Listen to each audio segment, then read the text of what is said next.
Hello, magandang gabi po. Magandang umaga. Ako po ulit si Deo Durano. Alam naman po natin lahat na nagkaroon po ng ano ngayon sa Senado kahapon regarding po sa impeachment ni Pipi Sara. Alam mo, nakita po natin doon yung mga pagdidebate ng mga senador natin. Nalalaman po natin na kung sino talaga yung abogado at hindi. Di ba po? At tulad lang po ng pagtatanong ni Tito Soto. Para ba yung pagtatanong ni si Tito Soto, hindi niya nabasa yung desisyon ng Supreme Court? Alam ko nabasa niya. Hindi lang talaga nila matanggap yung naging desisyon ng Supreme Court. Malinaw naman po ang sinabi ni Marcoleta. Sa una pa lang ng pag-file ng impeachment ni BP Sara, mali na. Sinabi din ng Korte Suprema yun. Kaya nga sinasabi ni Marcoleta, hilaw nga ang pagkakaluto Meron pa namang impeachment na ididiretso mo kaagad dun sa pipirma kahit hindi nabasa at hindi mo pasagutin ang inakusahan ninyo. Di ba po? Ito po ang mapapakinggan natin ngayon. Interpellation na po ito ni Tito Soto. Kasi masyado pong mahaba yung privilege speech ni Marcoleta. Alam ko po maraming sa ating mga kababayan ang nakapakinig doon. So pakinggan na lang po natin yung interpellation ni Tito Soto, mga kababayan. Regarding po doon sa pag-dismiss ni Marcoleta ng dismissal ng impeachment trial ni Pipi Sara. Be gladly accepting his favor. And if the Senate President will allow me, after a few questions, I will make my own manifestation to that effect. The gentleman may proceed. Should Senator Marcoleta so allow it? Yes, Mr. President. Thank you, Your Honor. Thank you very much. Mr. President, thank you.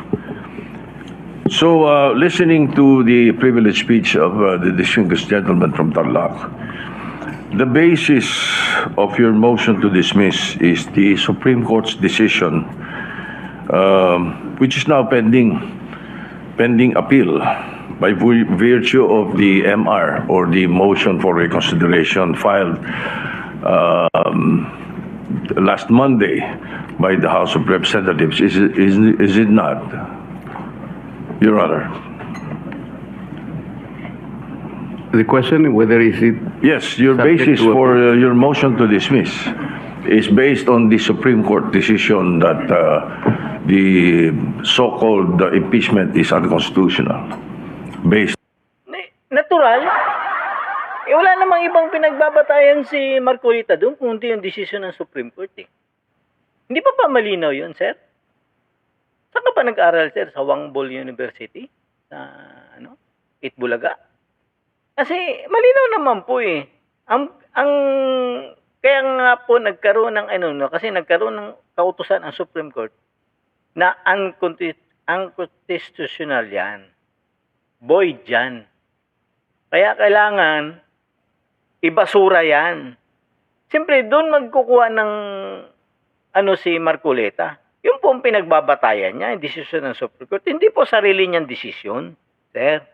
Kung hindi niyo po naintindihan yung desisyon ng Supreme Court. Hindi niyo po. Kasi parang yung tanong niyo, parang pang Miss Little Philippines Di ba po? Ituloy lang po natin si Tito Soto. Based on their decision. Yes, Mr. President, Your Honor, that's very, very clear and categorical. Correct. The Supreme Court decision, Mr. President, although immediately executory, Alam mo naman is pala not yet final. Thus, alam niya na ang desisyon ng Korte Suprema, immediate executory. Hindi daw final. Okay, sige. Pakinggan natin siya. appealable. Ngayon, naka-appeal na. Marami nagtatanong kung naka-appeal na, ba't tayo nagmamadali? Na-dismiss ito sa atin. So may I ask the gentleman, what will happen if we prematurely dismiss the case and the Supreme Court subsequently grants the MR and reverses its own decision? The question, Mr. President, is speculative. Yes, yes. May I have Yun nga mga kababayan, hindi ka pwede mag-speculate dito. Kasi desisyon ito ng Korte Suprema. Ang sinasabi dito ni Marcoleta, unanimous decision ng mga justices ng Korte Suprema. So, ang sinasabi ni Tito Soto, bakit naman tayo nagmamadali? Ang katuwiran naman ni immediate, execute nyo yan. Inuutusan ng Supreme Court ang Senado na immediately executed. Hindi nyo ba naintindihan yun, immediately? Pakinggan lang ulit natin si Tito Soto kasi talagang pipilit niya po ito, mga kababayan. speculative answer, Mr. President? We cannot speculate. We can only guess, second guess, because on the basis of our experience as a practicing lawyer, Mr. President, ito pong ganitong klaseng desisyon, talaga pong Diyan po talaga ang pagkakaiba mga kababayan ng hindi abogado at abogado. Kasi siyempre, si Marcoleta, experience niya, practicing lawyer siya. Ay si Tito Soto, nag-practice yata ito sa Itbulaga. Diba po? Wangbol University. Wambul? Noong panahon na sa Itbulaga. Diba po? Parang ganun lang kasi hindi naman mahirap intindihin yung desisyon ng Supreme Court Ang desisyon ng Supreme Court, tinuruan pa nga ng Supreme Court ang Kongreso kung anong dapat nilang gawin. Mag-file sila sa Supreme Court ng impeachment sa February 6. Pero dapat sa tamang paraan at sa tamang daan. Hindi siya sa basta-basta na lang ipapile kasi ang ipinapile ninyo, marami kasing violation na ginawa Una po, pinail ng 1-year bar. 1, 2, 3, hindi pinail. Ang pinail number 4, ang pang-apat. Pangalawa, hindi na ipadala sa Committee on Justice sa Kongreso para mabigyan ng pagkakataon si BP Sara na mapasagot doon sa complaint na yan. Pang-apat, pinapirma yung mga congressman nang hindi nababasa yung complaint. Yun po violation na. Di ba po? Ituloy lang natin si Marcoleta. wala na pong kaduda-duda na kahit po mag-file pa tayo ng motion for reconsideration. We are hoping against hope. It is as if we are wishing for the moon. Palagay nyo lang po merong isa na nag-reverse. Hindi rin po ma-overturn Kasi po ang kailangan po ninyo ay 8 ang mag-reverse. Sa inaakala po ba ninyo meron kayong makukuhang 8 na pumirma doon sa unanimous decision na babaligtarin po nila yung kanyang sarili. Kaya napakahirap pong mag-speculate, Mr. President. I will accept the answer of the gentleman, but I have done my research, Mr. President. And to remind... Tatanggapin mo talaga kasi hindi kayo pwede mag-speculate yan. Mag-isip lang tayo na aga. Baka ganito naman ang hindi.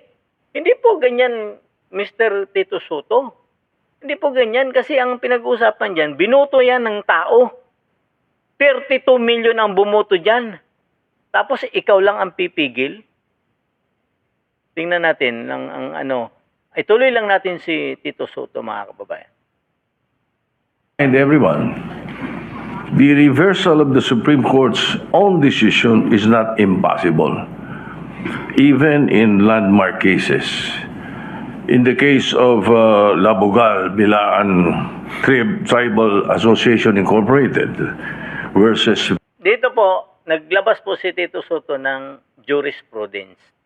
Tuloy lang po natin siya, yung mga kaso na nakaraan na ni-reverse di umano ng Korte Suprema ang desisyon. Victor Ramos, GR number 127882, December 1st, 2004, questioning the constitutionality of Republic Act 7942 or the mining law, the Philippine mining law. The Supreme Court granted the MR reversing and setting aside its earlier ruling. And also, Mr. President, just a few days ago, the Supreme Court reversed its own ruling on the definition of a stockholder. This is the case of Lily Lopez versus Lolito Lopez with GR numbers 25497-957-58. So, may kasabihan po tayo, ang tumatakbo ng matulin, kung matinik ay malalim. Kaya dapat siguro, pag-isipan muna natin. Ayan, pang Miss Little Philippines yan eh.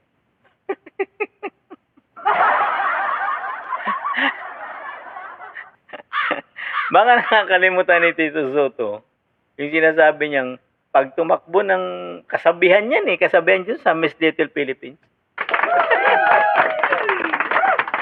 Sir, nasa Senado po kayo. Wala po kayo sa Itbulaga. Ha? Palala ko lang po. Kasi ang ina nyo kasabihan. May kasabihan tayo. Ginagamit namin sa mga pangpalabas ninyo sa Itbulaga. Tuloy lang natin si Mr. Itbulaga. Tuloy lang natin. Kung tama ba na bago magdesisyon ang Supreme Court, basta ibasura na natin ang kaso na ito.